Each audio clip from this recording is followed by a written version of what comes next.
Good morning, ladies and gentlemen. Test. Good morning. Good morning, ladies and gentlemen. I am honored and delighted to welcome you to this morning's commemoration of the Day for Elimination of Conflict-Related Sexual Violence, which will focus specifically on a survivor-centered approach for victims of conflict-related sexual violence, including the plight of children conceived as a result of wartime rape.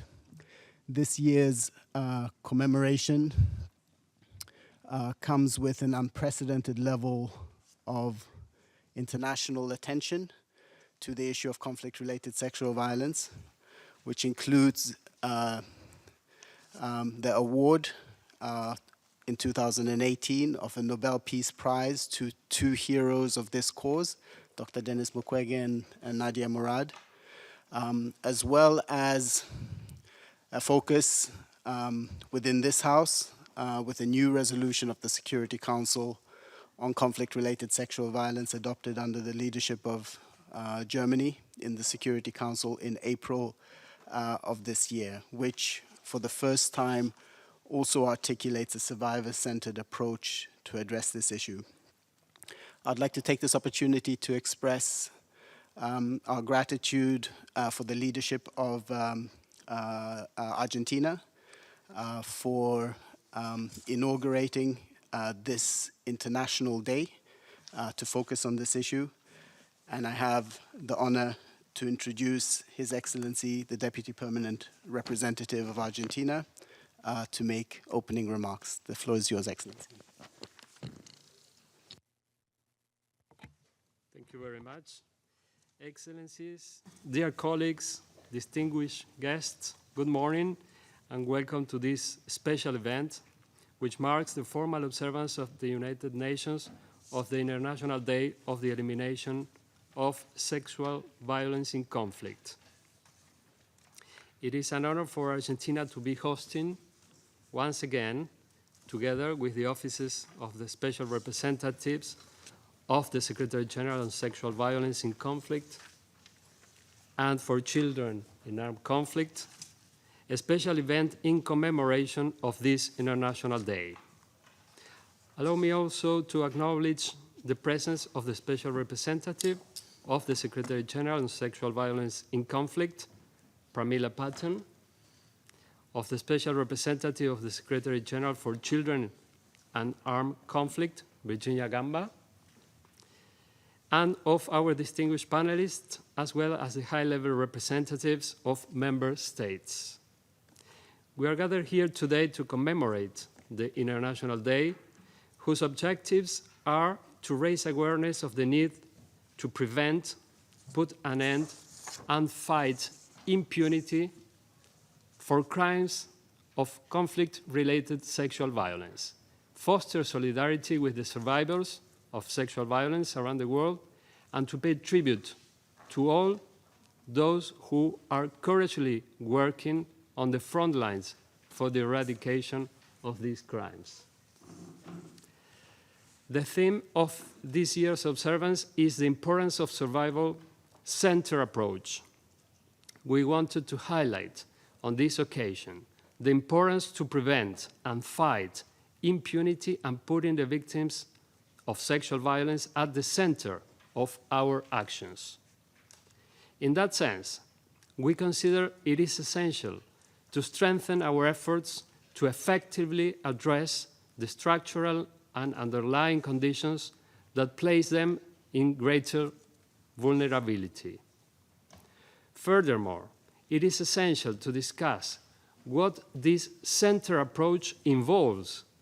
Not only does it imply medical and psychosocial assistance, sexual and reproductive health care, educational, economic, and livelihood support, but also justice for survivors and the end of impunity for perpetrators.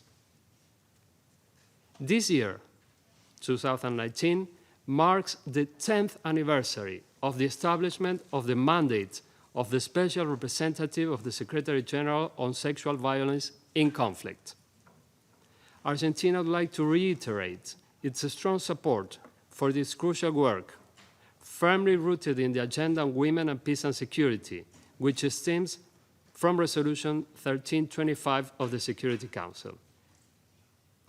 On 23rd April 2019, the Security Council adopted Resolution 2467 that clearly encourages member states to adopt a survivor-centered approach in preventing and responding to sexual violence in conflict and post-conflict situations by prioritizing the needs of survivors and including groups that are particularly vulnerable or maybe specifically targeted. As displayed during the recent open debate on sexual violence in conflict at the Security Council, it is more clear than ever that prevention and accountability are interdependent and mutually reinforcing. Sexual violence in conflict is a despicable phenomenon that not only affects international peace and security, it is a human rights as well as a gender issue, a scourge that affects every society and prevents its full and sustainable development, as well as the dignity, integrity, and human rights of each individual. We really hope that today's event will help us in reflecting about this issue and the necessary steps and measures that are needed for putting an end to these crimes. Thank you very much.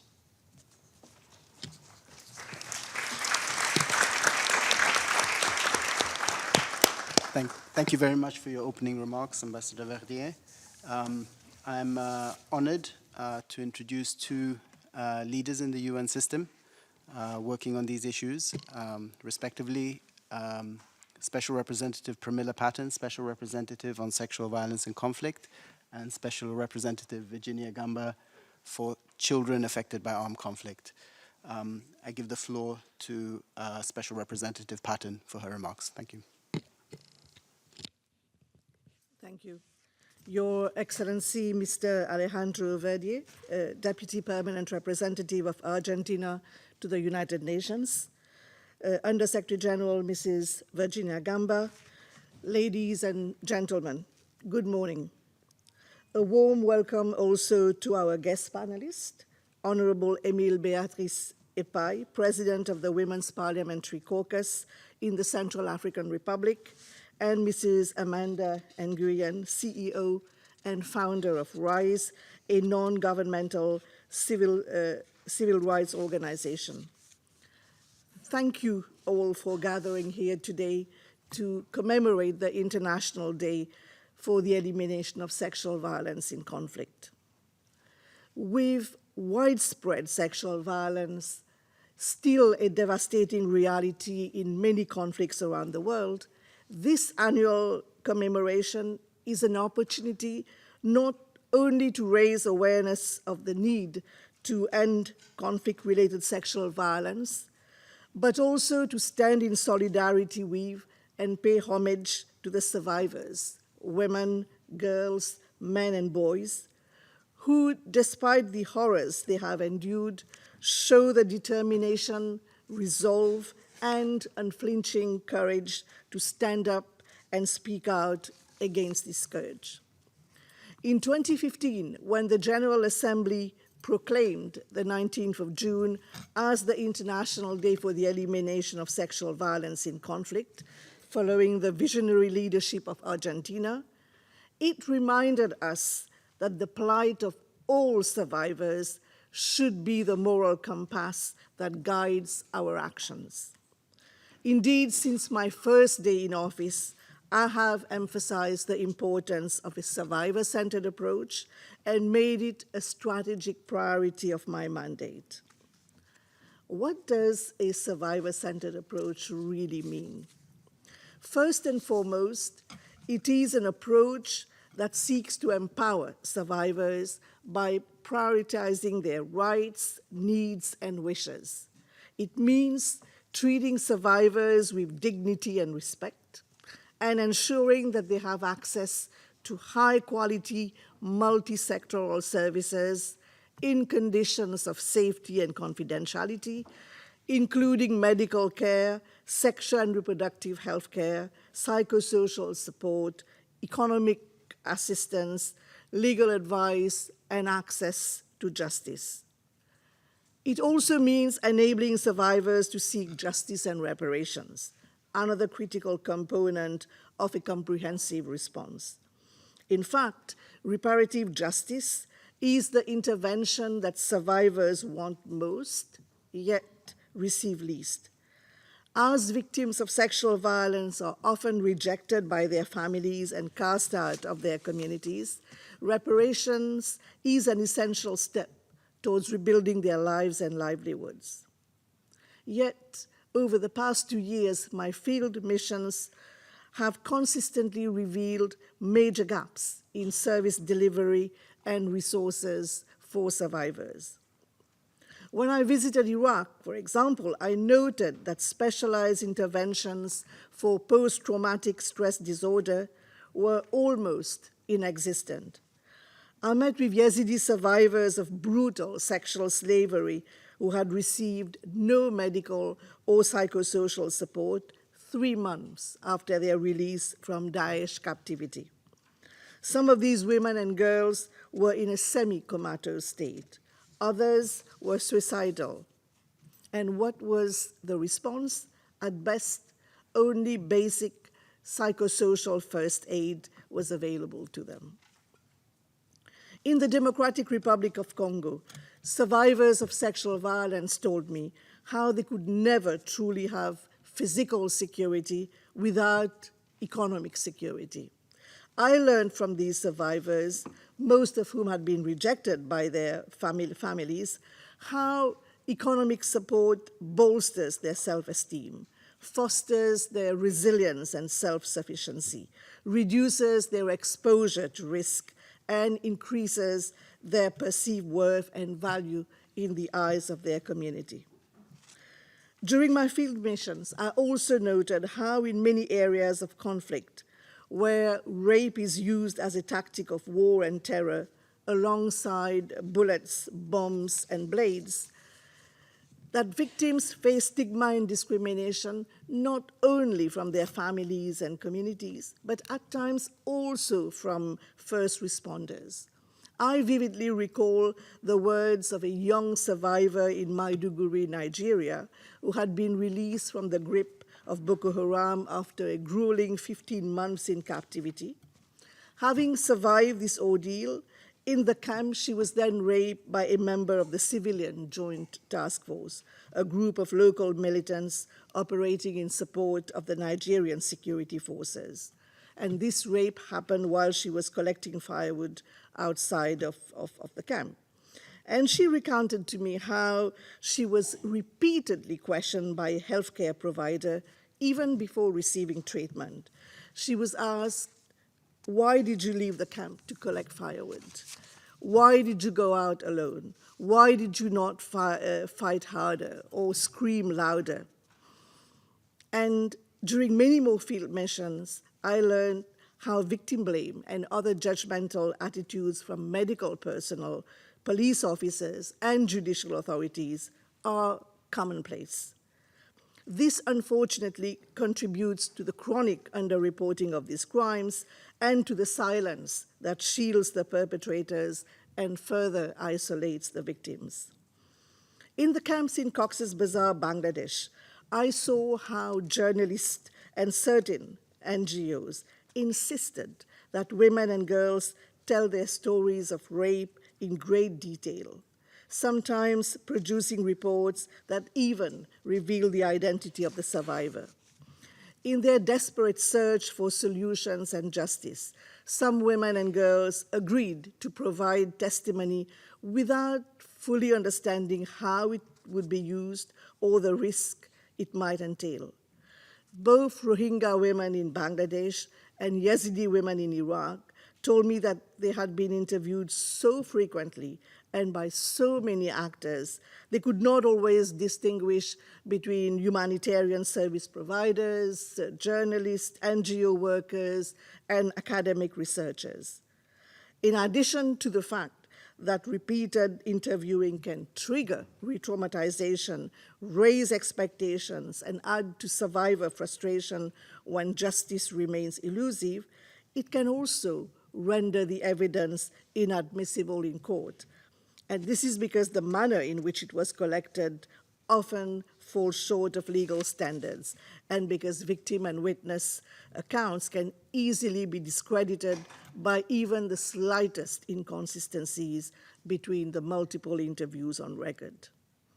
Conversely, a survivor-centered approach, a rights-based response, requires that all efforts to document, investigate, and address conflict-related sexual violence are well coordinated, safe, confidential, based on informed consent, and include referral pathways to services and support. Such efforts must also guard against and minimize the risk of re-traumatization, social ostracism, and reprisals. My recent visit to the Central African Republic was yet another haunting reminder of what is at stake if we fail to pursue a survivor-centered approach. In the locations I visited, countless victims continue to be left behind due to severely constrained resources, collapsed institutions, and prevailing insecurity in territories controlled or occupied by armed groups. What does a survivor-centered approach mean to someone who has to walk for several days to reach the most basic healthcare facility? When it comes to post-rape care, we know that distance can be a matter of life or death, as HIV, post-exposure prophylaxis, and emergency contraception are most effective only within 72 hours of the incident. And in this respect, I'm glad that Honorable Epai, whom I met in Bangui, has accepted my invitation to share her perspectives on this subject. When we speak of a survivor-centered approach, we must also remember that survivors are not a homogeneous group. Sexual violence has many victims: women, girls, men, and boys. The fact that men are targets of sexual violence is often shrouded in shame, stigma, and stereotypes around masculine invulnerability. This means that male victims have been largely ignored and their needs left unmet. Other vulnerable groups that risk remaining invisible include rural women living in remote and isolated areas, ethnic minorities, indigenous women, widows, female heads of household, women's human rights defenders, journalists who report on sexual violence, children born of wartime rape, who are often shunned as children of the enemy, forced wives and captives of terrorist and violent extremist groups, who are often viewed as affiliates rather than victims, and members of LGBTI communities who have been targeted on the basis of their sexual orientation or gender identity. All survivors have a right to tailored assistance that meets their specific needs without discrimination or adverse distinction on any ground. Ladies and gentlemen, over a decade since the issue of conflict-related sexual violence was elevated onto the Security Council agenda, the United Nations system is reaching and supporting thousands of survivors who had once been invisible and inaccessible. Dramatic, normative, institutional, and operational progress has been made. The two operational arms of my mandate, namely the Interagency Network UN Action Against Sexual Violence in Conflict and the team of experts on the rule of law, are supporting survivors through projects in Bosnia and Herzegovina, Iraq, DRC, South Sudan, and elsewhere. Moreover, in April, the fifth in a robust series of Security Council resolutions was adopted, Resolution 2467, which calls for a holistic, survivor-centered approach in both the prevention and response to conflict-related sexual violence. Allow me, ladies and gentlemen, to end by emphasizing that the survivor-centered approach is one that gives voice and choice to the survivors, restores their agency, builds their resilience, and enshrines their experience on the historical record. At the same time, it should deprive the perpetrators of their liberty and means of doing harm. By shifting power dynamics in this way, a survivor-centered approach can also be a profoundly transformative approach that reaffirms the status of the survivor as a holder of rights that will henceforth be respected and enforced. While I have visited many diverse, war-torn corners of the world, the survivors I have met with consistently demand two things above all else. Firstly, that the perpetrators be brought to justice, and secondly, that they be provided with the means to support themselves and their families. If the survivor is truly to be at the center of our response, these demands must be heard and heeded. Thank you.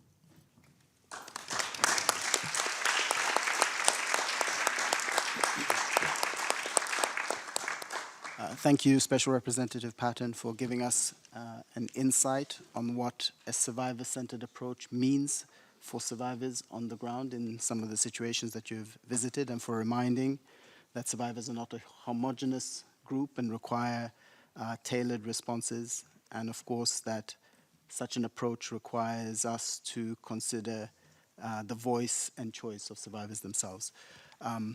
And I'll give the floor to Special Representative Virginia Gamba for Children in Armed Conflict. Thank you. Thank you very much. His Excellency, Deputy Permanent Representative of Argentina to the United Nations, Minister Alejandro Verdier, and the Secretary General Pramila Patten, my dear colleague, Excellencies, ladies and gentlemen. It is an honor to be here today to commemorate the 4th International Day for the Elimination of Sexual Violence in Conflict. As you know, my office monitors and reports on 6 grave violations affecting children in situations of armed conflict, and they are the recruitment and use of children, the killing and maiming, abductions, sexual violence against boys and girls, attacks on schools and hospitals, and the denial of humanitarian access to children. It is important to note that a child is often subjected to more than one violation in conflict situations. And I think this is one of the issues why sexual violence is so prevalent against children across all the lines of the grave violations that we monitor and report on. The number of children living in conflict zones is going up, not down.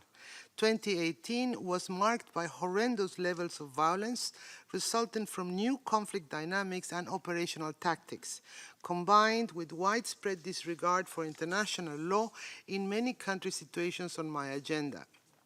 The Secretary General is about to publish his annual report on children and armed conflict in the coming weeks, but we already know that children in Yemen, Syria, Afghanistan, Nigeria, Somalia, and South Sudan, just to name a few, have suffered from conflict in unspeakable ways.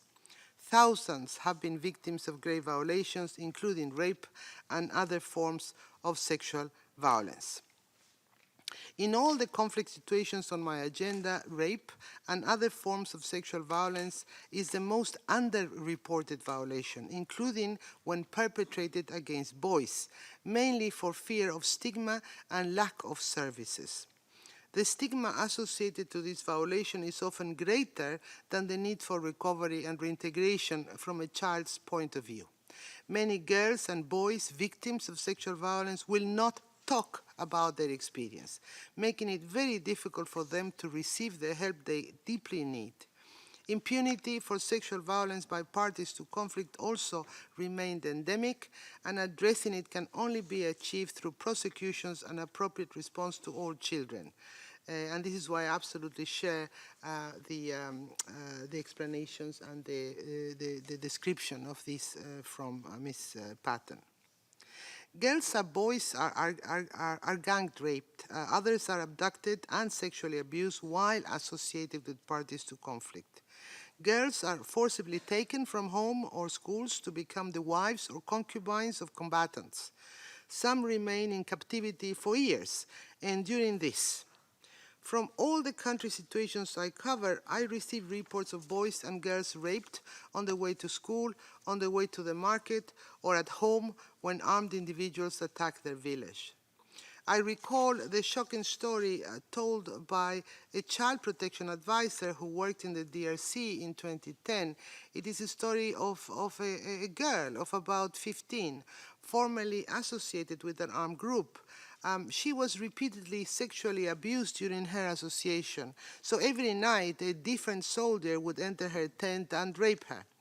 Once released and sheltered in a transit center pending family tracing, reunification, and reintegration, the girl told the child protection advisor that there was probably something wrong with her, because since her release, no one came to her at night anymore. For this girl and for many others, being sexually abused has become the norm, the new normality. They are children. More recently, in 2016, in Syria, a 14-year-old girl was abducted from her home by 6 ISIL fighters, including 5 underage boys, and raped multiple times for a week. The incident occurred after the family had refused to marry the girl to one of the boys the evening before. In Libya, in 2018, we received reports about the use of migrant children, mainly from Nigeria, forced to prostitution and subjected to sexual violence abuse by traffickers or criminal networks allegedly associated with armed groups. We know that these horrific stories are only the tip of the iceberg, yet beyond such horrendous stories, we have seen some progress in 2018 for conflict-affected boys and girls, including an increase in numbers of children released from armed groups and forces. Last year alone, at least 13,600 children were released from the ranks of parties to conflict globally and benefited from reintegration. This is the number of only those that were benefited from reintegration, but we know that only 70% of those released get this benefit. So it's much more that have been actually released, but have not been helped. Even when separated from armed elements, children continue to struggle as they attempt to fully regain their place in their families and communities. The physical, social, and psychological effects of the terrible experiences those children went through will accompany them for a lifetime. The trauma of sexual violence can be particularly harrowing. A particular attention needs to be addressed to children born of rape too. Lack of sufficient support, too little and too short, is often compromising the full reintegration of released boys and girls. You know, they can never be demobilized. They will have to be reintegrated. Despite the tremendous efforts from partners, this exposes children to the risk of being drawn into violent environments once again. Ladies and gentlemen, we are here today to emphasize the importance of a survivor-centered approach for victims of sexual violence to ensure holistic support, including medical and psychological care, educational, economic, and livelihood support, as well as justice for survivors and their children, and the need of impunity for perpetrators, and the end, of impunity for perpetrators. In the past decades, there has been progress to address the impact of conflict on girls, including through enhanced accountability efforts for the crimes of rape and other forms of sexual violence. There are also more services available for girls, but we still need to increase awareness about their needs in reintegration programs and also about the risks that they face after separation from armed groups. Sexual abuse carries additional stigma, making it very difficult for these children to be reintegrated and healed. In their mind, life back in their community, especially for those who have had children during their ordeal, is perceived as worse than remaining hidden with their captors or fending by themselves elsewhere. Let us take a moment to pause and consider the level of desperation of those boys and girls leading to such decisions.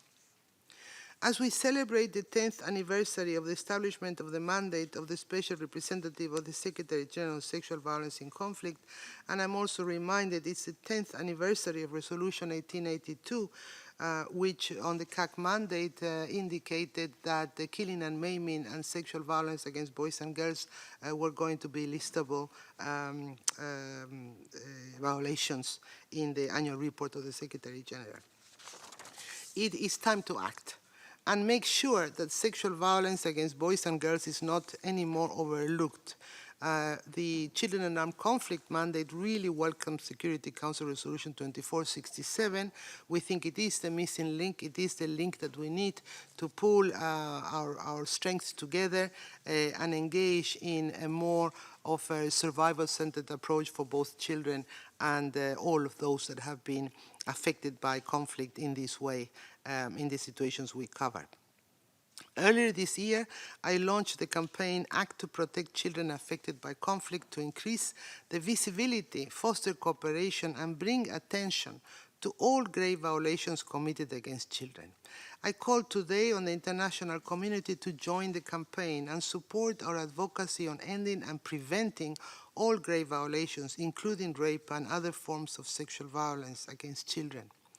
I also call for sustainable, holistic, and gender-sensitive response efforts to victims of sexual abuses in conflict, including through the reintegration of boys and girls as a part of a global work on conflict prevention, peace building, and reconstruction, because the nexus is there.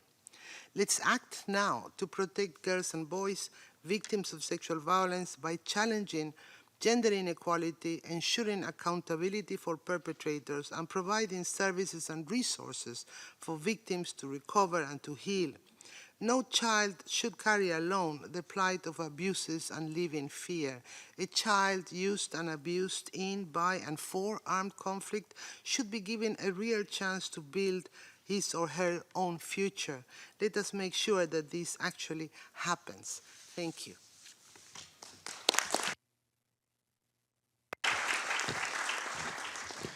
Thank you very much, Special Representative Gamba, particularly for your emphasis on the acute stigma that follows in the wake of such crimes and the need to address this dimension, as well as shedding light on sexual violence in the context of armed groups. Before handing over to Ambassador Verdier to moderate the second part of our program, I'm honored to introduce a short video presentation by the United Nations Population Fund, UNFPA. It depicts a young woman called Yasmin, who is one of thousands of women who have suffered from conflict-related sexual violence perpetrated by ISIL from 2014 until their defeat in 2017. From the outset of the crisis, UNFPA established the Women and Girls Treatment and Support Center to provide treatment as well as psychological and legal support to women and girls who managed to flee from ISIL. And this video gives us a glimpse of Yasmin's suffering and introduces us to the services offered to survivors of sexual violence in Iraq.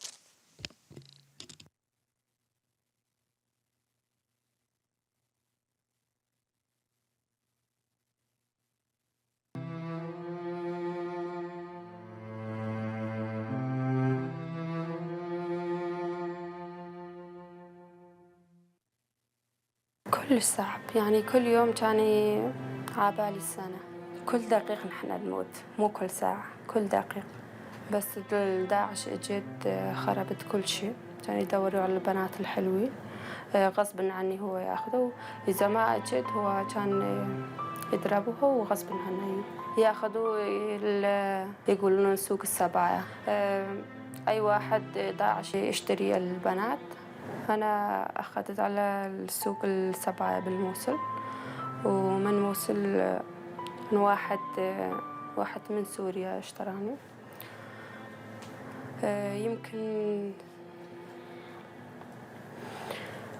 يمكن 7 مرات هيك يعني كان باعت لواحد 7 مرات أنا باعت كان كلش صعب كان يمكن 3 مرات هيك يعني حاولت انتحرهم وكان دائما يضربوني وكان كلمة بإيدي هاي يعني كلمته كان بإيدي وكلمته الثاني كان بالشباك. إذا على مود الاغتصاب وهيجي كله يعني كان مو بإيدنا، كان يبكي وكان يضربنا وكان يمسكون بالحبل وهيجي حتى على مود الإيد ورجلنا بالتخت وهيجي. فاني سنتين يعني أتراجع هاي السنتر على مود العلاج مالي. أنا علمت من دكتورة عندي كرامة وراسي دائما عالي.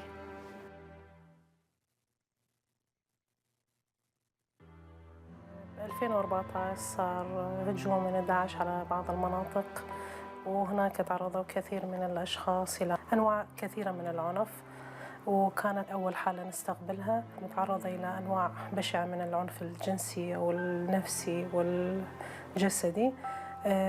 بعدها زاد عدد الحالات، تقريبا وصل إلى 79 حالة.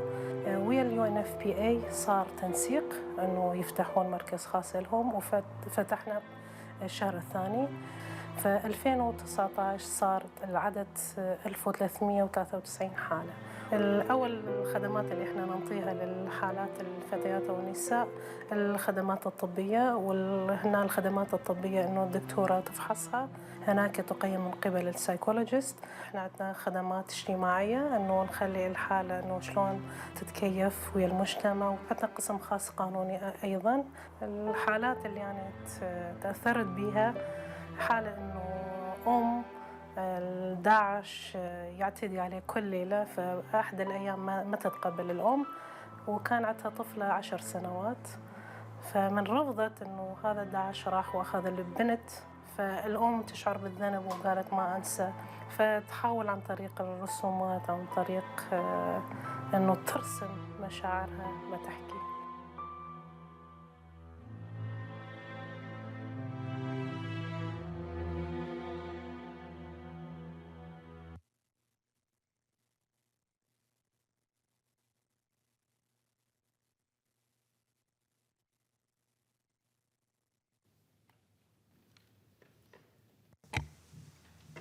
Thank you very much. Well, as you could see, this video showed how important it is the daily work carried out by UNFPA treatment centers that help victims of sexual violence to reintegrate in their societies and rebuild their lives with dignity. It is now my pleasure to introduce our distinguished panelists today. Firstly, I'd like to introduce Ms. Emile Beatrice Pei, who advocates for the rights of victims of sexual violence in Central African Republic. Ms. Pei is a parliamentarian from the constituency of Markunda and president of the Committee on Foreign Affairs. Ms. Pei also is the president of the Forum of Women Parliamentarians of Central Africa, as well as president of the Foundation Voix du Cœur, Voix du Cœur, an NGO that works with children who are homeless and in situation of distress. Ms. Pei is the Vice President of the Parliament of the Central African Economic and Monetary Community. She is a former member of the National Transition Council and former Minister of Trade and Industry. The second panelist today is Amanda Nguyen. Amanda is the CEO and founder of RISE. She penned her own civil rights into existence and unanimously passed the Sexual Assault Survivors Bill of Rights in the United States after having to navigate the criminal justice system after her own rape. The federal law served as model for 15 other laws protecting sexual violence survivors throughout the US.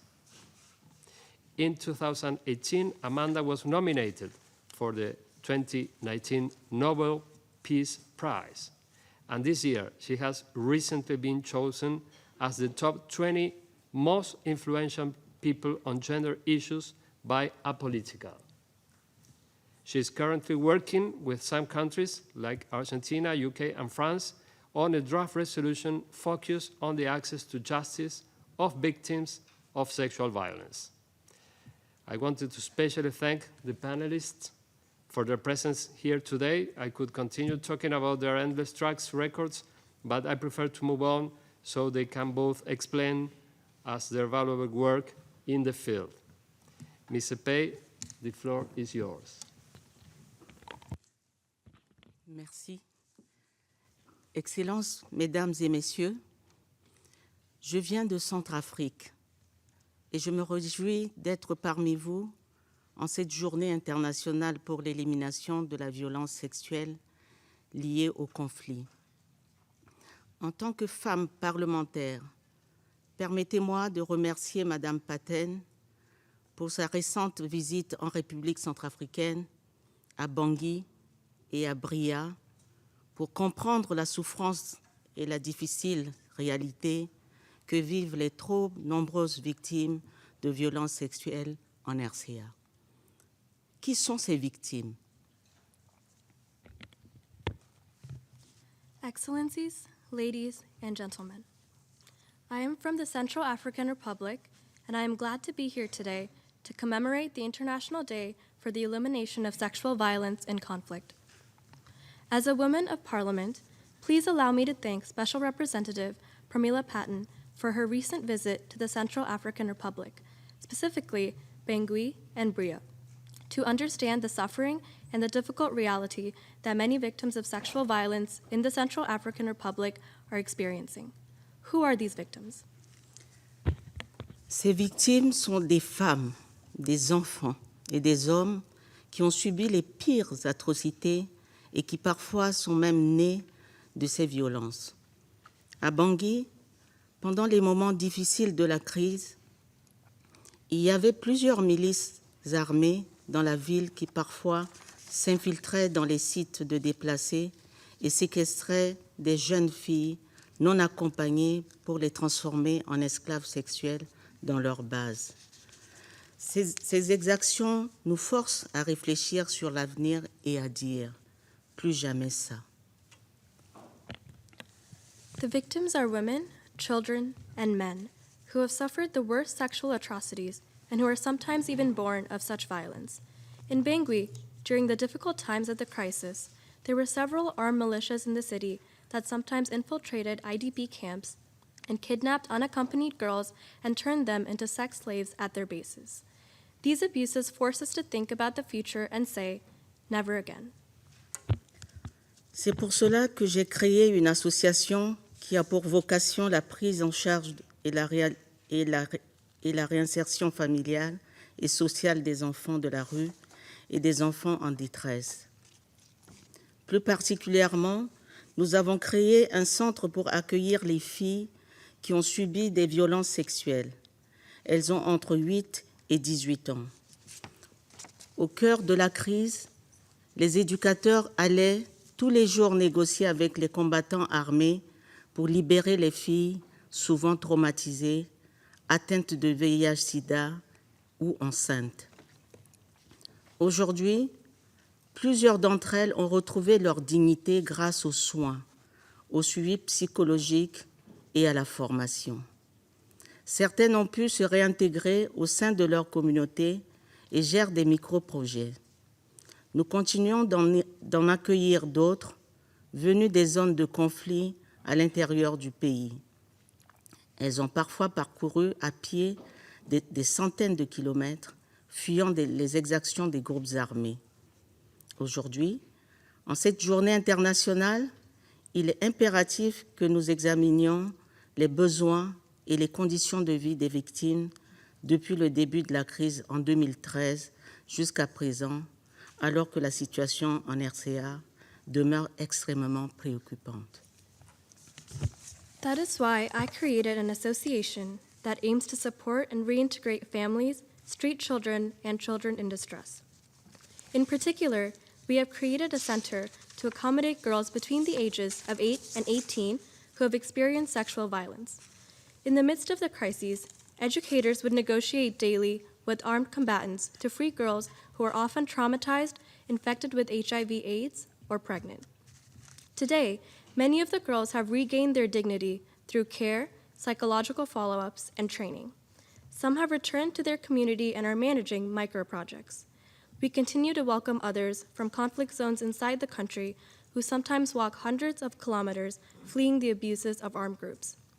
Today, on this International Day, it is imperative that we examine the needs and living conditions of victims from the beginning of the crisis in 2013 to the present, while the situation in the Central African Republic remains extremely worrying. Les victimes doivent avoir accès à des soins multisectoriels, aussi pour éviter que les effets de la violence sexuelle liée au conflit se répercutent entre générations à travers les traumatismes, la stigmatisation, la pauvreté, la mauvaise santé, les grossesses non désirées et les enfants rejetés par leur propre communauté. Face à ces cruautés, nous, les femmes parlementaires réunies au sein de notre forum, avons pris l'engagement de rompre le silence sur la situation de précarité des victimes qui sont souvent des femmes comme nous. Nous vous appelons donc à veiller à ce que la mise en œuvre de l'accord pour la paix et la réconciliation en Centrafrique, signé le 6 février 2019 à Bangui, n'occulte pas les conséquences de ces violences sexuelles qui ont brisé nos communautés et notre société. Victims must have access to multi-sectoral care in order to prevent the effects of conflict-related sexual violence from spreading through generations, through trauma, stigma, poverty, poor health, unwanted pregnancies, and children rejected by their own communities. In the face of these cruelties, we parliamentary women gathered in our forum and made the commitment to break the silence on the precariousness of victims who are often women like us. Therefore, we call on you to ensure that the implementation of the political agreement for peace and reconciliation in Central Africa, signed on February 6, 2019 in Bangui, does not hide the consequences of sexual violence that has broken our communities and our society. Il est important de souligner que le conflit a créé un environnement dans lequel les auteurs des violences sexuelles bénéficient d'une impunité quasi totale en raison du dysfonctionnement et de l'effondrement des institutions. Afin de rendre justice au milieu de victimes de ces violences et de garantir un avenir où les femmes et les filles puissent jouir des droits qui leur sont reconnus en vue du droit national et international, il incombe aux autorités de la RCA, avec l'appui de la communauté internationale, d'instituer et d'appliquer d'urgence des mesures judiciaires, politiques, sanitaires, psychosociales, économiques et pédagogiques pour promouvoir les droits des femmes dans le pays. Les victimes ont besoin d'un système judiciaire opérationnel, efficace et sensible aux questions de genre, ainsi que d'autres mécanismes permettant de traduire les auteurs de ces violences en justice afin d'accorder des réparations individuelles et collectives aux victimes. La sensibilisation des communautés qui souvent rejettent les victimes et leurs enfants doit être menée à grande échelle sur tout le territoire pour une meilleure prise de conscience de la population sur les conséquences de cette violence et leur rôle dans la réintégration des victimes.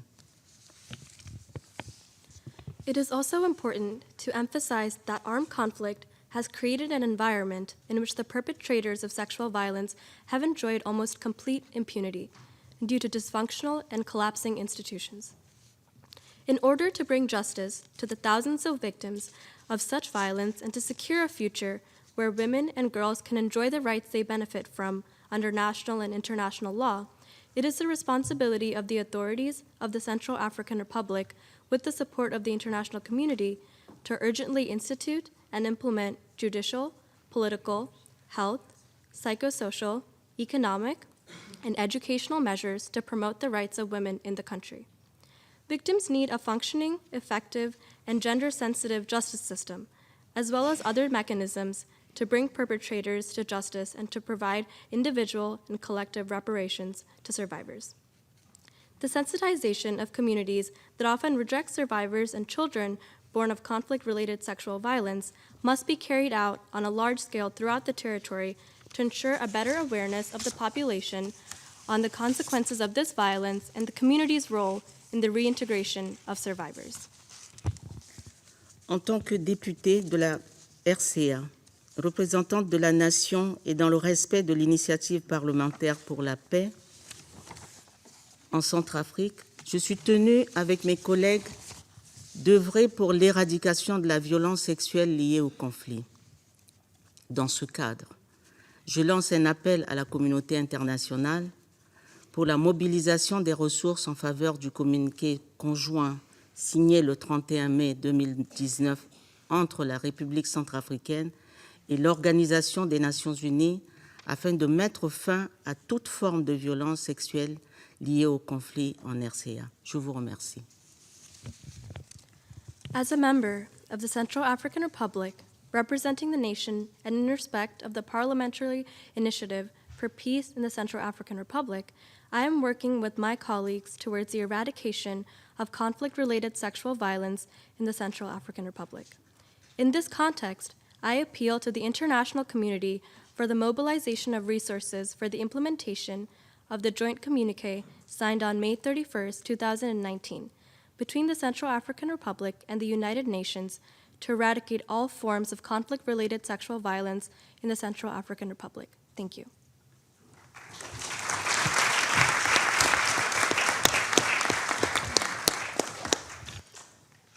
I thank Ms. Pei for her testimony and her interesting contribution to our debate today.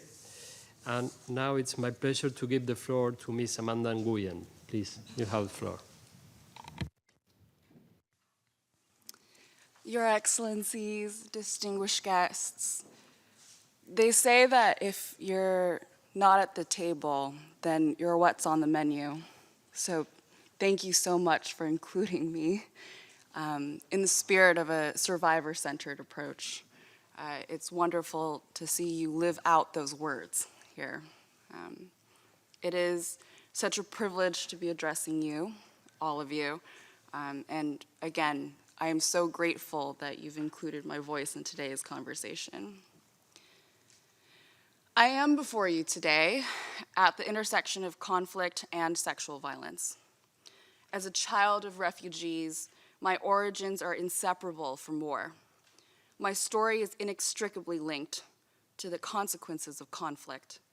When my parents fled Vietnam in the 1970s, they left with little more than the clothes on their backs and a determined and unwavering instinct for survival. They were stripped of their identity, their homeland, the only lives they'd ever known. Conflict rendered my parents invisible to the eyes of the world, and years later, I too would be rendered invisible by the American justice system. When I spoke at the United Nations last November, I wore the same clothes that I wore on the day I was raped, the day that my identity and so much else was taken from me, the day I became a survivor. I wore these clothes as a reminder of my survival journey and my own pursuit of hope. They are a symbol of our shared struggle, because as these clothes, like the clothes of my refugee parents, might represent loss and dehumanization, they also represent dignity. They are what we survived in. On the day that I was raped, I never could imagine that a greater injustice awaited me than the one that I had already been forced to endure. As a child, I had learned to believe in the well-worn credos of our legal system in the United States, that we had all access to justice, that our civil rights were sacrosanct, and that everyone was equal under the law. But in the wake of my rape, I came to understand just how hollow those words can feel to survivors seeking justice and compassion. And throughout this experience, I discovered that my path was all too familiar to millions of people around the world. Like my parents, I refused to be invisible, and like them, I chartered a new path from trauma to hope. I rewrote the law, and I made the system listen. And 3 years after the day that I was raped, the United States Congress passed and President Obama signed the law that I created, ensuring a set of basic comprehensive civil rights for more than 25 million rape survivors across the country. I created a nonprofit called RISE to teach other survivors how to pen their own civil rights into existence. The international community has taken steps to improve on this issue. It is with the deepest gratitude that I thank the United Nations Security Council for passing the UNSC resolution against sexual violence in conflict this April. This is important work, and it shall make a real difference. And yet we see in headlines still around the world sexual violence spewing beyond the confines of war. The havoc is different, but the pain is still real. Most rapes, after all, happen outside of war. It is the most fundamental moral responsibility of a nation to listen and to offer justice to the most vulnerable people within it. And it is the most fundamental moral responsibility of the international community to come together and to do the same. I deeply believe in our world's collective ability to look into our shared humanity. And the truth is that global leaders must take sexual violence seriously and must look at all sexual violence survivors as humans with full human dignity. The movement I seek to represent here today is one that draws from our core human values: fairness, equality, and most of all, hope. My story is not mine alone. There are at least 1.3 billion sexual violence survivors in the world, and I want to share with you one of these survivors' stories today. Jessica Long has been fighting with the Rise's United Nations campaign and leading it for the past couple of years. She's shared her story with many countries here, and I'm honored to retell Jessica's story in her own words. Jessica writes, "I was drugged. I woke up alone, naked, bruising, and bleeding, and I had been left in a hotel room and was thousands of miles from home. Doctors say that the drugs found in my system, powerful opioids, would have turned me into a zombie. Not only can it cause blackouts and memory loss, it can even lead to death. In the hours, days, and weeks following, I experienced the cruelty of our systems. I was turned away from a hospital, pressured not to file a complaint by the police, endured unsympathetic examinations with photographs, had my blood drawn and body scraped and hairs cut, and had to recount details of my story repeatedly. I was even warned that I could be arrested, as the drugs found in my system were legal in that country. And because multiple countries were involved, each would pass responsibility to the other, and none would share information. My eyes were opened to the injustices in our system, and the more I learned, the more determined I became to help find solutions." It's stories like Jessica's that identify a gap here in the United Nations. And when survivors like Jessica and I look to you, we don't see ourselves protected. There are millions of us who fall outside the lines of what has been workshopped here in these hallowed hallways, and I don't mean to disrespect that. That is why RISE is proposing a United Nations resolution on the rights of sexual assault survivors, one that builds on the incredible work that's been done already to address sexual violence and conflict, and further recognizes and prioritizes the dignity of all sexual violence survivors around the world. And we are so grateful to Argentina, to the United Kingdom, and to France for their commitment to working with us on this. And I urge anyone listening here today to help join me and Jessica, because justice should not depend on geography. Basic protections against sexual assault and access to justice should be available to everyone, no matter their gender, age, nationality, citizenship, or even the clothes on their backs. because nothing is more sacred than our universal right to human dignity. Peace is not the absence of visible conflict. In order for there to be true peace, survivors must have access to justice. Their lives are the invisible war zones that corrode human potential and hold back the promise of a just world. Their powerlessness is our shame. This is a peace that we can all help deliver. We can hold a light up to this darkest corner of human experience and allow survivors to be, at last, seen, heard, believed, and empowered. We can make justice and peace for survivors of sexual violence a meaningful global priority. What higher cause could we all serve than to call the world to action, to put power back into the hands of rape survivors, people who have been disempowered by horrific acts of violence? This is a critical moment, one where we have a choice to make. There is a tradition of people taking their painful living truths and channeling that into justice. And I joined that tradition by penning my own rights into existence. Jessica joins that tradition by fighting with me here in the United Nations. And every person in this room here has this choice to make as well.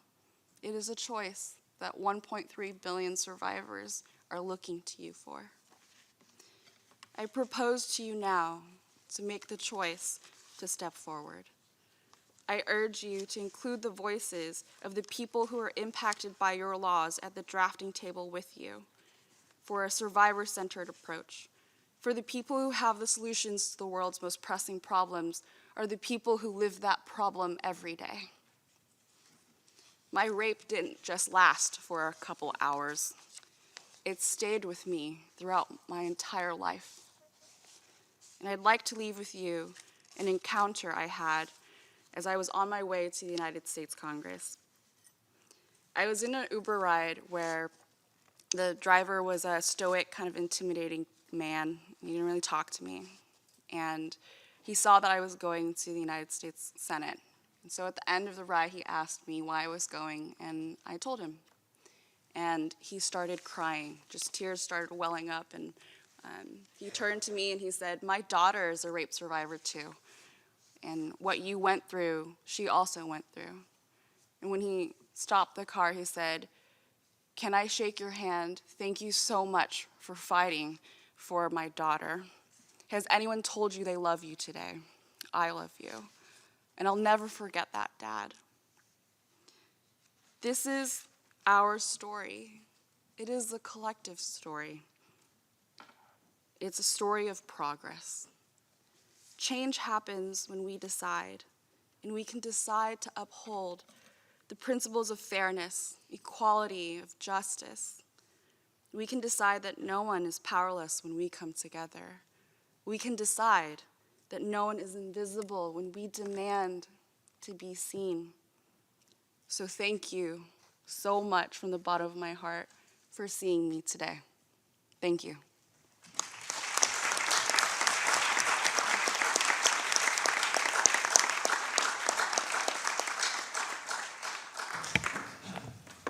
Thank you very much, Amanda, for such a significant contribution and for a very touching testimony.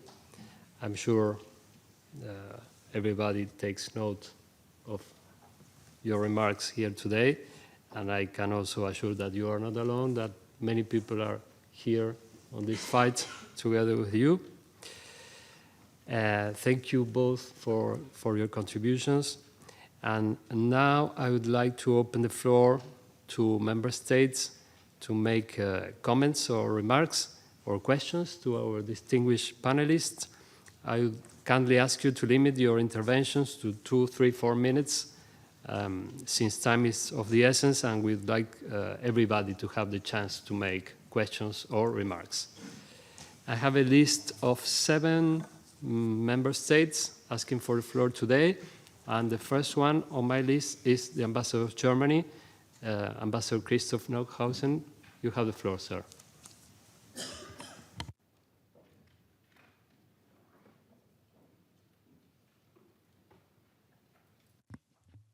Yes, thanks very much. It's a very difficult act to follow after the very strong statement by Amanda Nguyen. First, I would like to thank you, Argentina, for having come up with the idea 10 years ago, and to today celebrate the International Day for the Elimination of Sexual Violence in Conflict. Also, what you have said in your remarks, you alluded to the need of to fight impunity. It's exactly what we heard from our panelists. I'd also like to thank Pamela Patton and Virginia Gamba for being here.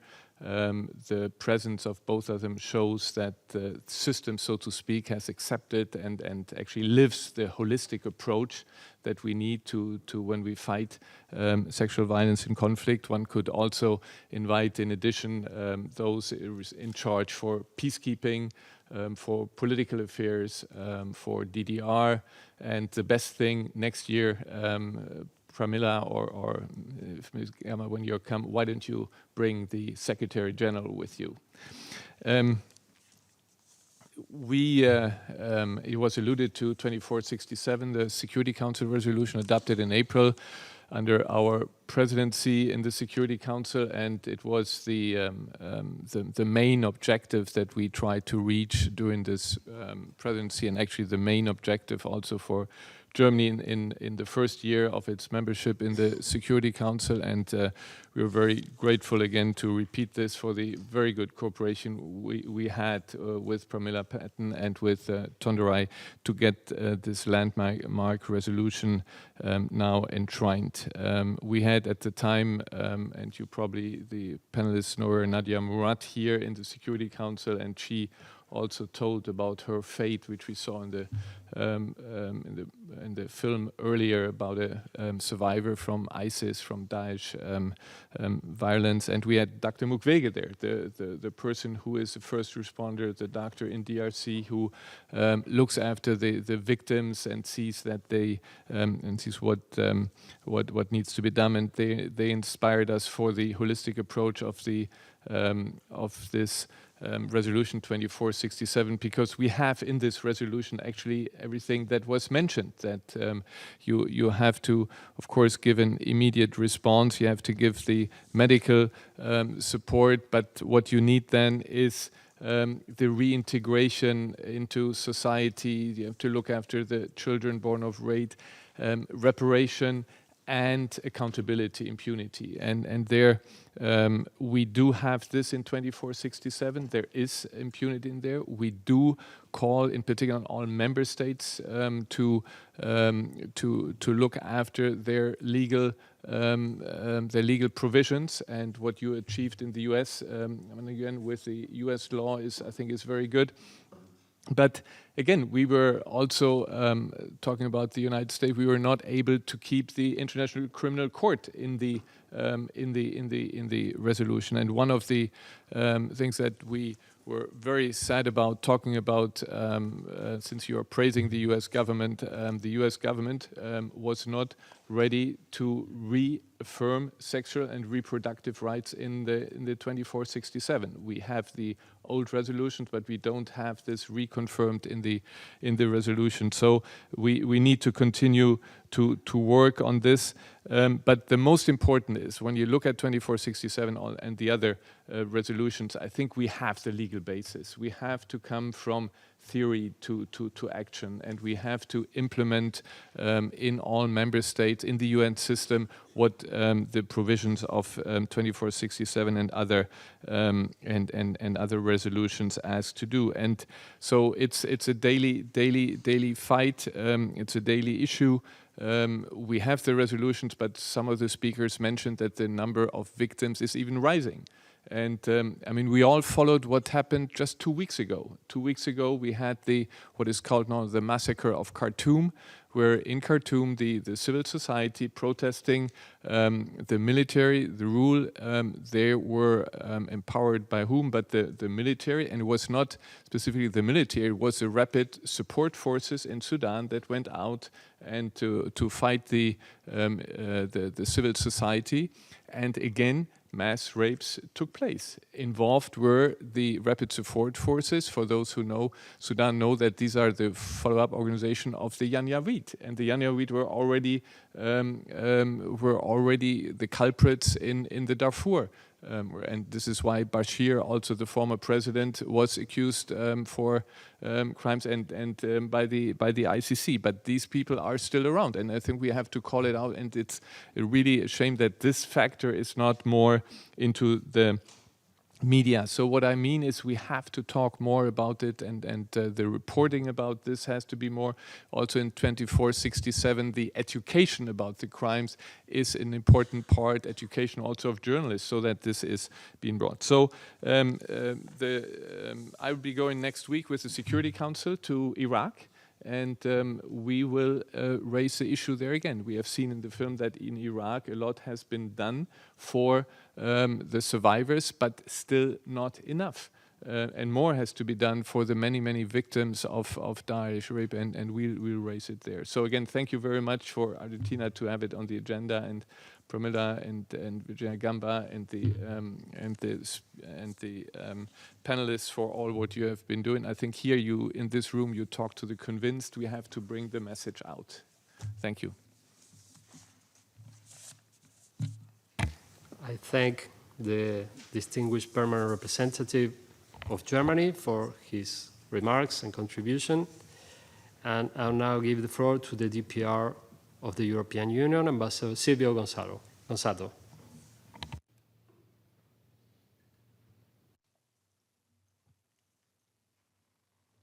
Thank you, Chair. Let me follow up on the intervention of Ambassador Heusgen with the statement which I have the honor to deliver on behalf of the European Union and its member states.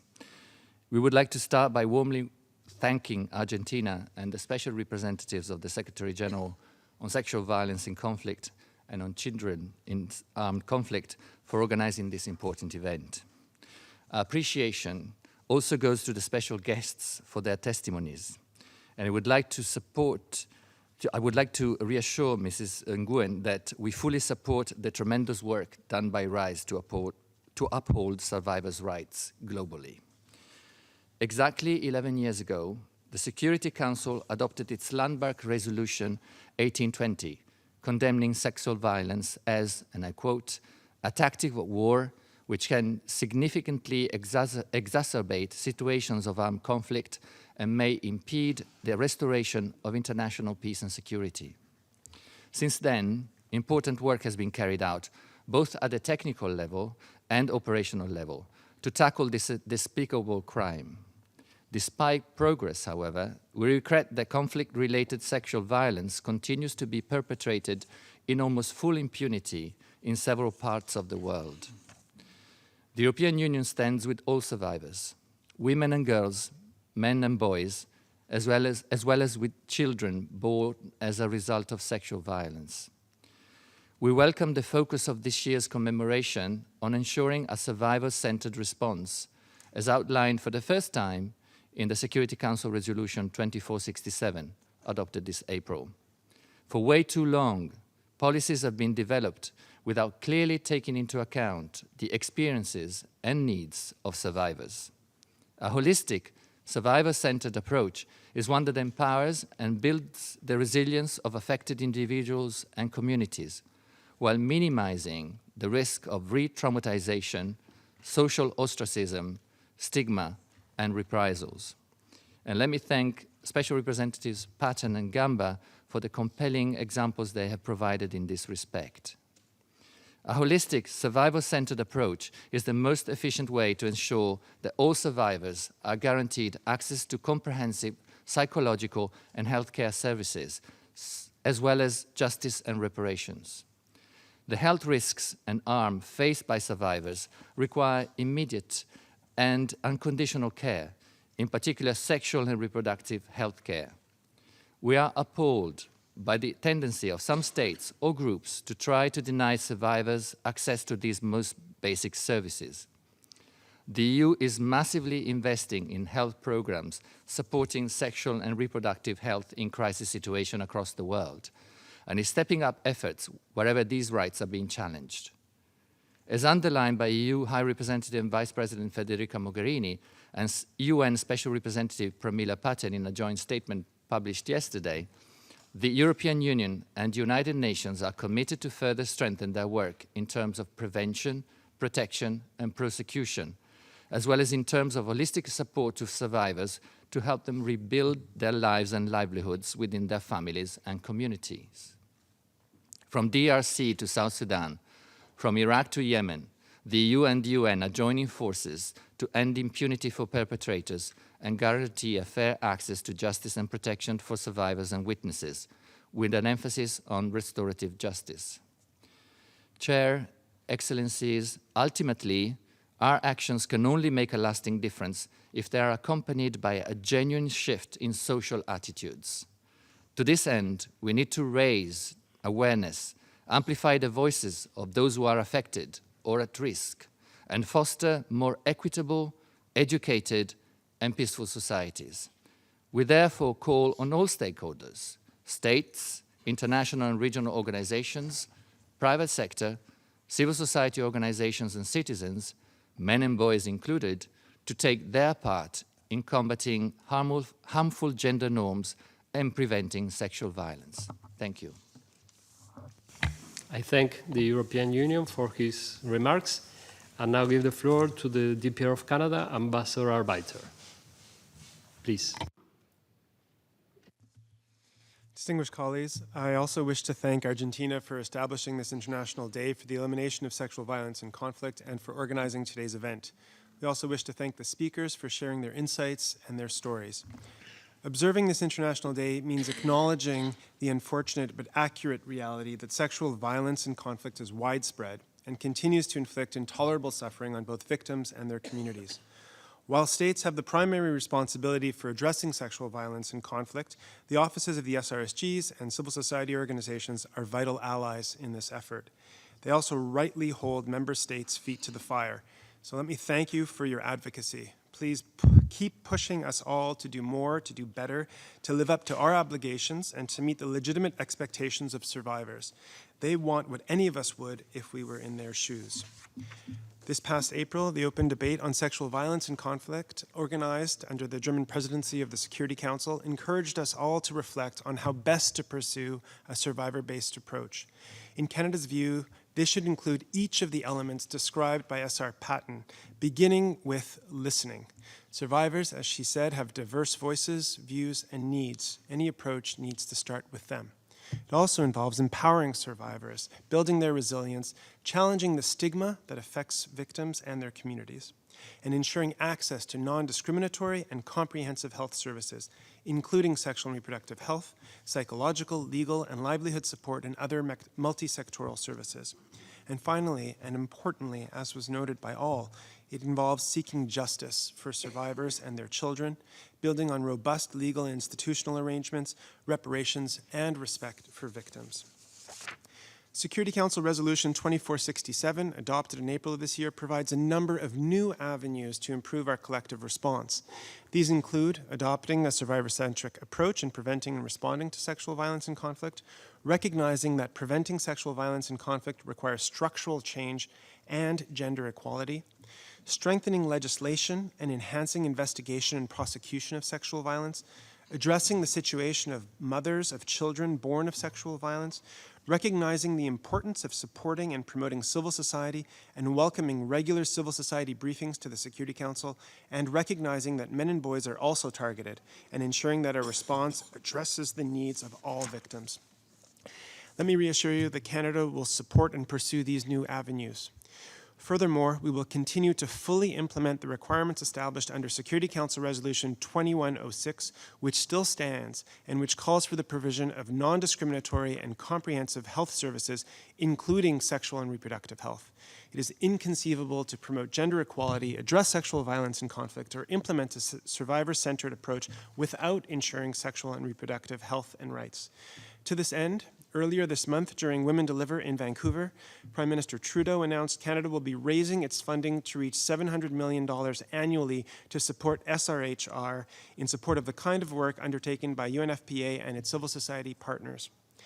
As we celebrate Pride this month, I would be remiss if I didn't mention the need for a survivor-based approach to address the specific forms of sexual violence and gender-based violence in conflict faced by LGBTI individuals, and to thank SR Patton for also drawing attention to their particular needs. As we renew our commitment to addressing sexual violence and conflict, Canada stands with all victims and will ensure that their needs remain at the center of our efforts. Thank you. Merci. Muchas gracias. Muchas gracias, Canadá, for su contribución. It's my pleasure now to give the floor to the DPR of France, Ambassador Guéguen. You have the floor, please. Thank you very much. I'm also very grateful to Argentina for gathering us on this very special International Day and for focusing our discussion on a survivor-centered approach in our collective fight and raping war. I think that the emotions that we all felt when listening to the powerful speeches of the speakers and when watching the heartbreaking video about the victims of sexual violence in Iraq must be transformed into energy for action. Pramila Patton explained to us very eloquently what a survivor-based approach and a human rights-based approach entails, in particular in terms of delivering effective justice. Dr. Mukwege and Nadia Murad have also repeatedly testified, in the UN about what a holistic survivor-centered approach means. It means recognition. It means access to justice and delivery of effective justice. It means reparations, but it also means, first and foremost, being able to survive and being able to overcome the trauma. This means having the financial capacity, the health and psychological support needed, including, of course, access to sexual and reproductive health. And it is indeed inconceivable to fight against sexual violence in conflict without making sure that victims have access to sexual and reproductive health care. Dr. Mukwege, again, told us time and again that this is just part of being a professional as a doctor and as a medical staff. France had the opportunity to organize a side event during the ministerial level side event during the CSW together with Senegal, Belgium, Switzerland, and the Mukwege Foundation. And we were very proud to announce then that France would be the first country to finance the prefiguration team for the Survivors Fund launched by the Mukwege Foundation and the Nadia Initiative after decades of cooperation with Dr. Mukwege and the full commitment of the French authorities alongside Nadia Murad in Iraq. Chère Madame Epaillé, je voudrais aussi vous remercier chaleureusement pour votre intervention très éclairante aujourd'hui. Nous devons en effet renforcer nos efforts pour lutter contre les violences sexuelles dans le conflit en RCA. La Cour spéciale, avec le soutien du MIR et de la MINUSCA, a bien sûr un rôle absolument crucial à jouer. Et le renforcement des capacités judiciaires et le renforcement de la participation des femmes dans celle-ci sont également des éléments essentiels dans la poursuite de cet objectif. Une approche centrée sur les victimes, c'est aussi une approche féministe à bien des égards. Our commitment is also and must also be a commitment to protect children, notably in armed conflict. And I'd like also to thank Madame Gamba for reminding us that children are victims of sexual violence, to horrific violation that is very sadly still underreported. Finally, I would like to thank Amanda Nguyen for a remarkable speech and engagement. And France, together with Argentina and the UK, will do its utmost to move the agenda forward and to make sure that survivors have access to justice and to essential services in all situations, including situations of conflict, but not only limited to them. And France calls on all member states to join the effort and to support this initiative.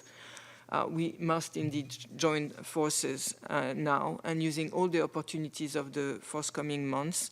We have the G7 summit in August in Biarritz in France. We'll have the high-level week in September. We'll have the anniversary of your mandate, Madame Patten, and also in 2020, we'll have the 25th anniversary of the Beijing Declaration and Platform for Action, and the 20th anniversary of UN Security Resolution 1325. You can count on France, which will be hosting the Beijing Plus 25 Global Forum, and will organize it together with Mexico to remain fully committed to the fight against sexual violence in conflict. Survivors have delivered very powerful testimonies, and they all continue to resonate with us and be a constant call for action. Thank you. Thank you very much, Anne, for your remarks. I'm reminded that we have the room available only until 11:30, and I have 6 more speakers on my list. I'm not a magician, so I ask you to limit your interventions as much as possible so we can have our panelists replying to your questions. Next speaker on my list is Ambassador James Roscoe of the UK. Please, you have the floor.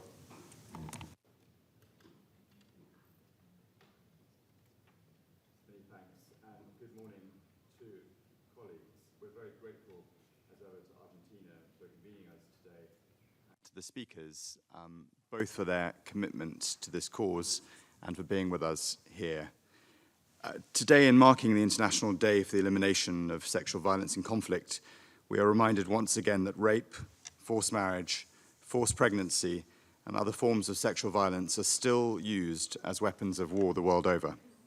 The UK remains steadfast in our commitment to addressing all forms of sexual violence. We are dedicated to ending the scourge of conflict-related sexual violence, strengthening justice for survivors, and tackling the wholly unjustified stigma they too often face. And for sexual violence in non-conflict settings, we are supporting initiatives such as RISE that aim to ensure that all survivors of sexual violence receive the support and redress they need, as the founder and CEO, Amanda Nguyen, so movingly described this morning. And thank you also, Amanda, for your wonderful words at our Queen's birthday party last night. Since 2014, we have committed over 9.6 million to UN efforts to prevent and respond to conflict-related sexual violence, in addition to over 58 million of funding to our own Prevent Sexual Violence initiative.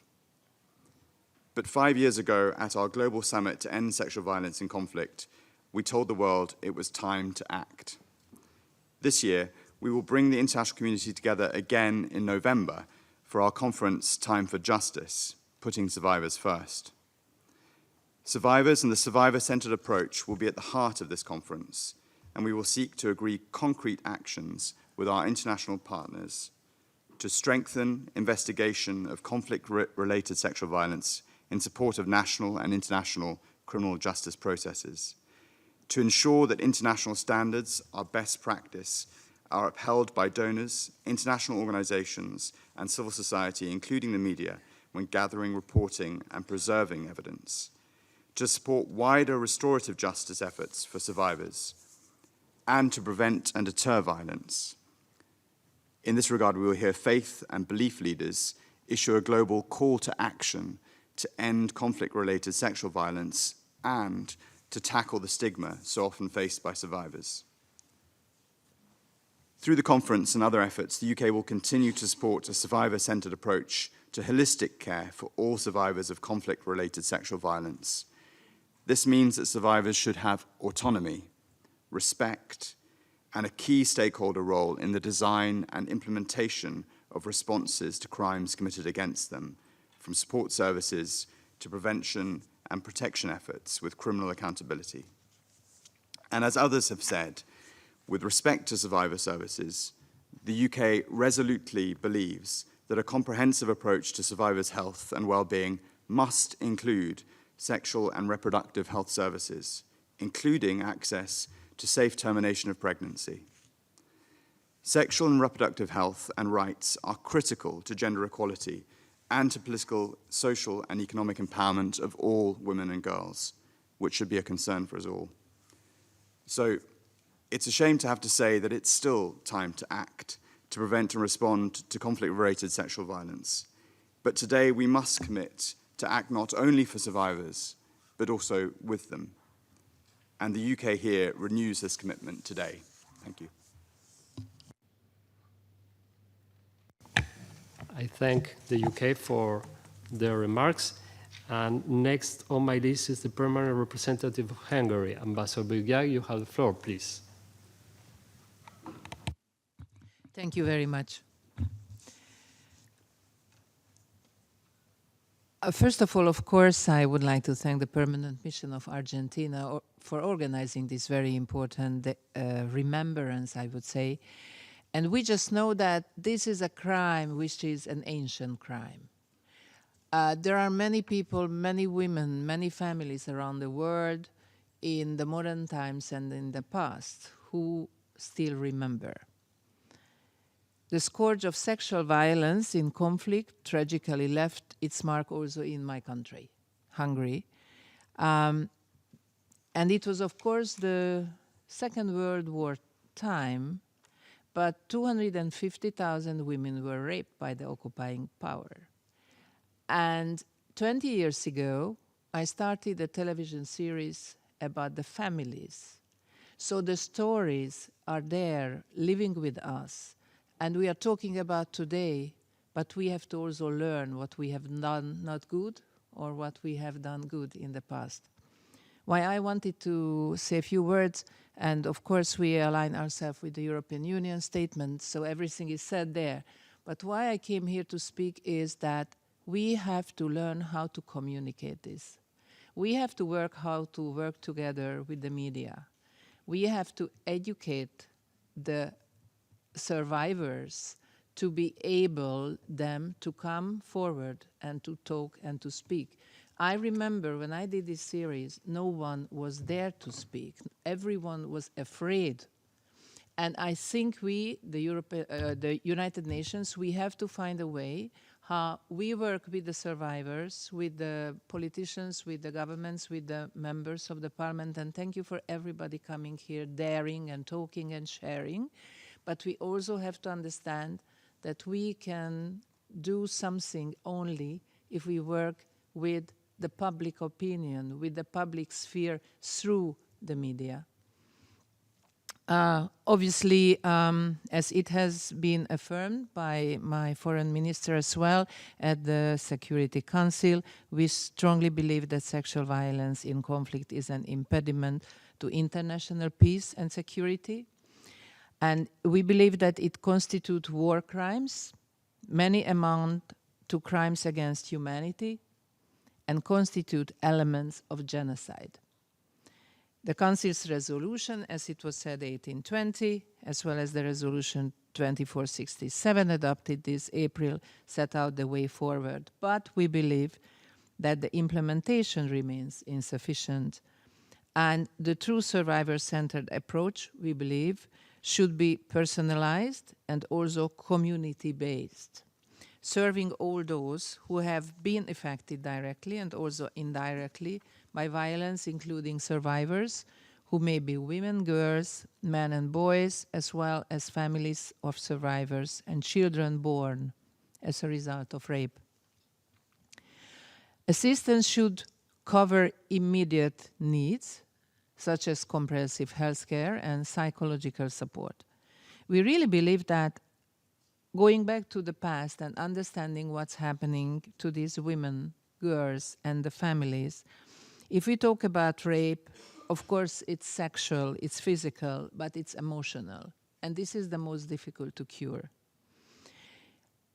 These actions really require professional support in humanitarian response, peacekeeping, the security and judicial sector, as well as a wider enabling environment. On the long run, we should focus on prevention, and that is why we should focus on education. But again, I would like really to line out that we have to find a way here in the United Nations to strengthen our collaboration with the international media, to really talk about this and to find the ways how we can do the utmost. Thank you very much for Argentina again to, to have this fire with us every year. Thank you. Thank the permanent representative of Hungary for her remarks.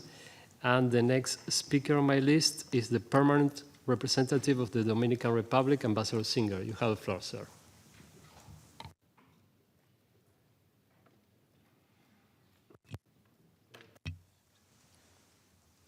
Gracias. First, I would like to commend Argentina and the Office of the Special Representatives of Children, Armed Conflict, and Sexual Violence and Conflict for hosting this event to commemorate the International Day for the Elimination of Sexual Violence and Conflict.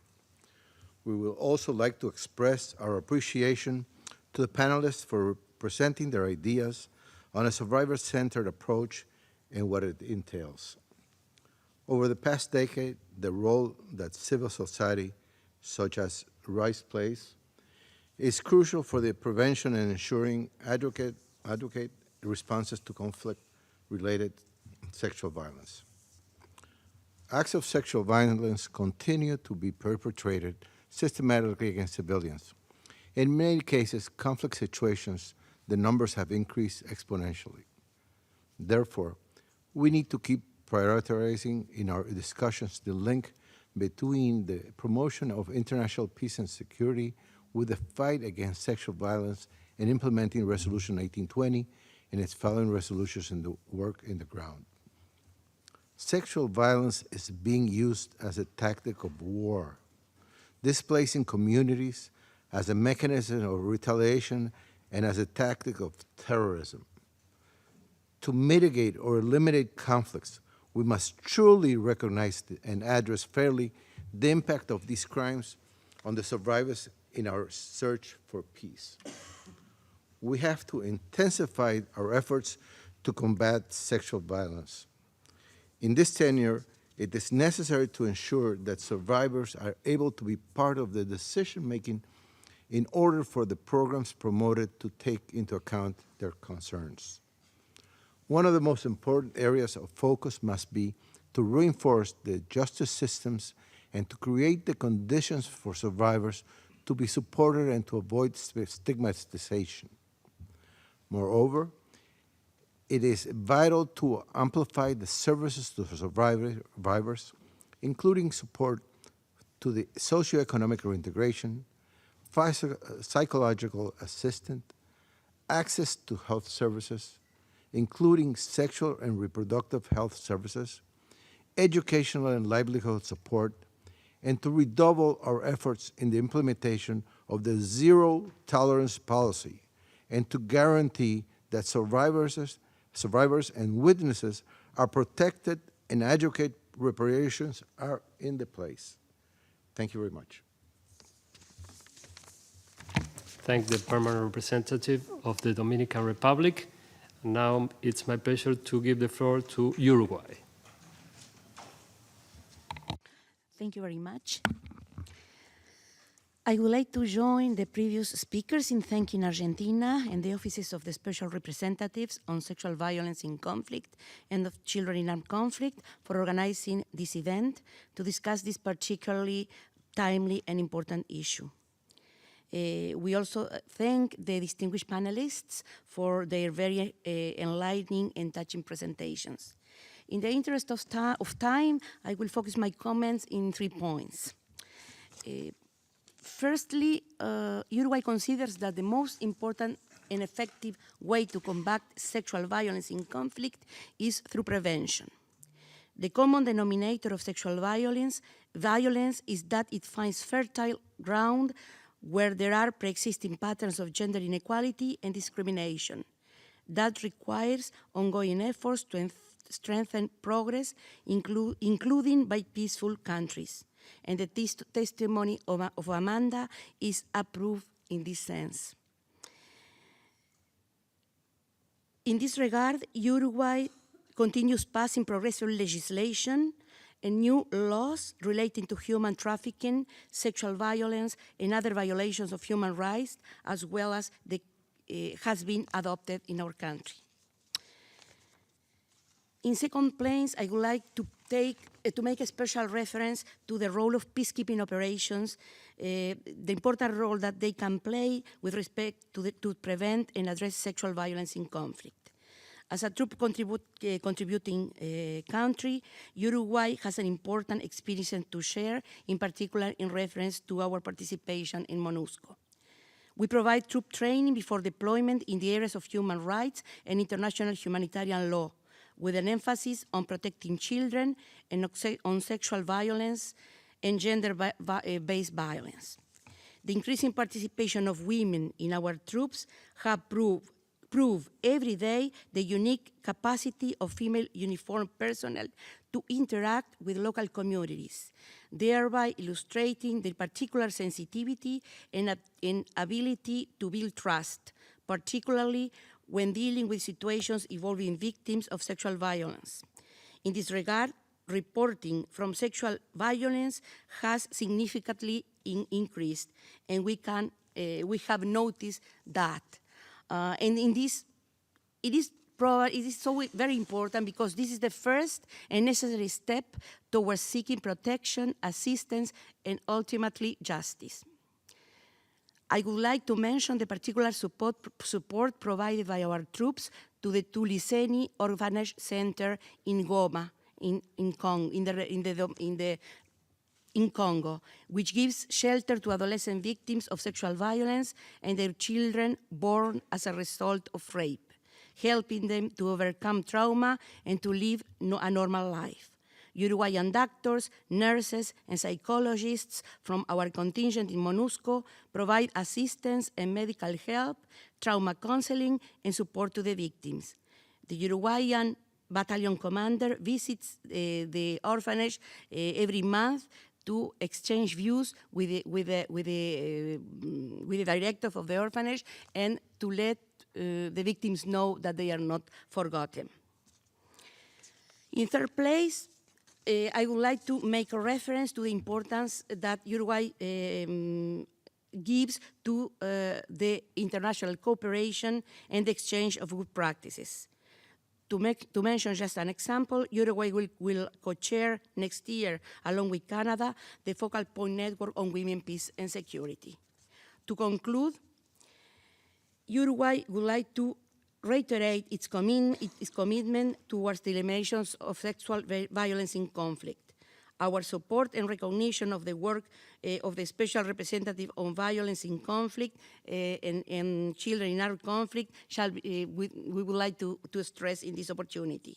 And also the support of the civil society. Because we consider that coordinated efforts are vital if we want to build long-term sustainable peace and security. Thank you very much. Thank you, Uruguay, for your remarks and contribution. And the last speaker on my list would be the representative of Norway, who should really leave the room as soon as possible. So please limit yourself as much as possible. Still, we have a closing remark. Thank you very much for your understanding. Well noted, and thank you, Permanent Mission of Argentina and Special Representatives Pamela Patton and Virginia Gamba for organizing today, and thank you for strong statements and heartbreaking stories.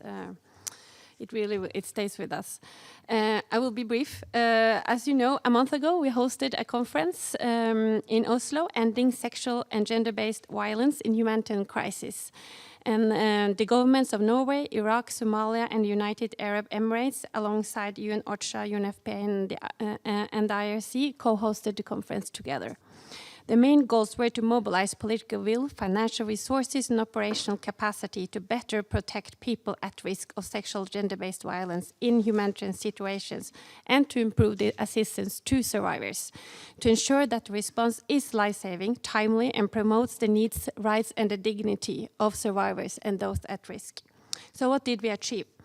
We managed to bring a large group of key actors together, agreeing that it must be a humanitarian priority to strengthen prevention and response to sexual gender-based violence, always taking a survivor-centered approach. We had survivors and specialists, members of 167 national and 76 international civil society organizations, representatives from over 100 nations, global leaders, and representatives of international organizations. They all met in Oslo on the 23rd and 24th of May, demonstrating a broad ownership to this agenda. State committed to provide a total of more than $360 million to sexual gender-based violence prevention and response in 2019 and beyond, in addition to unearmarked funding and core funding to humanitarian partners working on sexual gender-based violence. So what now? What will happen? First of all, states and organizations will of course be expected to deliver on their pledges. Norway, for one, will deliver on our $150 million pledge over a 3-year period, and we will keep sexual gender-based violence high on the agenda in our dialogue with other states and our humanitarian partners. Many have told us that the conference in Oslo was inspiring, that there was a positive energy in the conference hall, both during the civil society segment and at a high-level segment on the second day. And we should try to maintain this momentum to keep the fight against sexual gender-based violence high on the humanitarian agenda in the months and years to come. There are plenty of opportunities to do so, both through everyday operational humanitarian work at local levels, through established initiatives such as the Call to Action Network, and through upcoming global meetings, such as the International Conference of the Red Cross and Red Crescent. From Norway's side, we look forward to cooperating with all of you in the panel and many others in this room to follow up on the Oslo commitments and to keep sexual gender-based violence high on the humanitarian agenda in the years to come. Thank you. Thank Norway for her remarks. And now I'd like to give the floor to Ms. Pamela Patton for closing remarks. Please, you have the floor. Thank you, Excellency. I'll be brief given the time constraint. I would really like to take this opportunity to reiterate my thanks to all of you for attending this official observance of the International Day on the Elimination of Sexual Violence in Conflict. I would like to thank our distinguished panelists for their inspiring interventions. I would like to thank the EU and member states for their solidarity, their support to the mandate, and for their statements. I will not be able to do justice if I were to summarize your very rich intervention.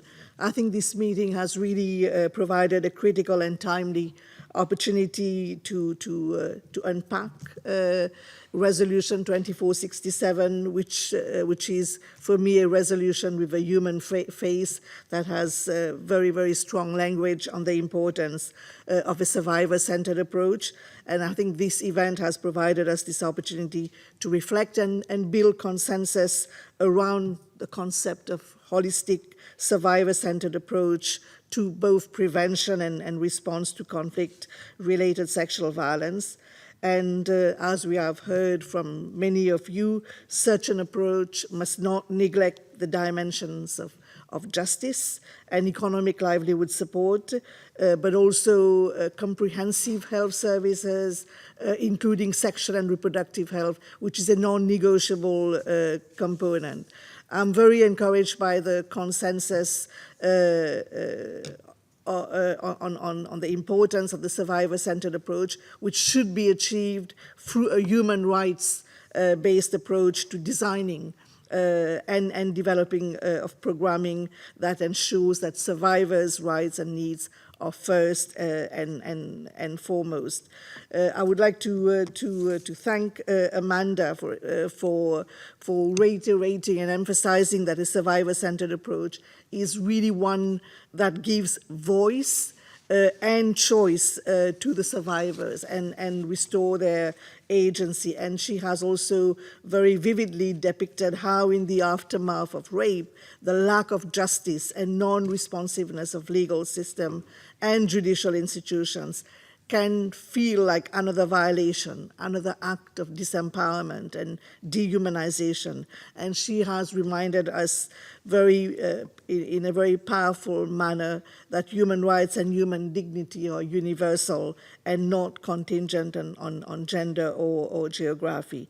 I would really like to thank also Mrs. Epai that has really shared the context of her country with us, the reality of survivors in Central African Republic, a conflict long described as a forgotten conflict, where she has also exposed how armed groups operate with near total impunity, and victims having no recourse to justice or access to services. So as we leave this chamber, and having heard how sexual violence affects every facet of a survivor's life and future, being reminded of layers of shame, stigma, and discrimination which render victims of sexual violence the most forgotten victims of forgotten conflict, I really urge all of you to keep the survivors squarely in our mind and keep their plight and rights at the center of our collective advocacy and action to combat this scourge. And I just want to thank the distinguished representative from Hungary for reminding us that we need to work together hand in hand with a broader range of stakeholders that include global media, but also civil society organization, religious leaders, as spelled out also in Resolution 2467.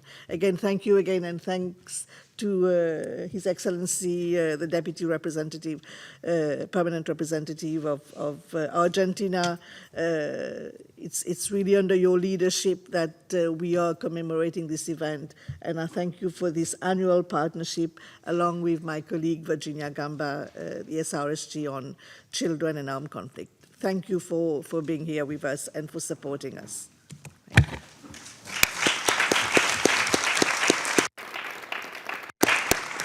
I thank the panelists for their contribution today, and everybody in the room for their presence and their support to this important cause. Thank you very much.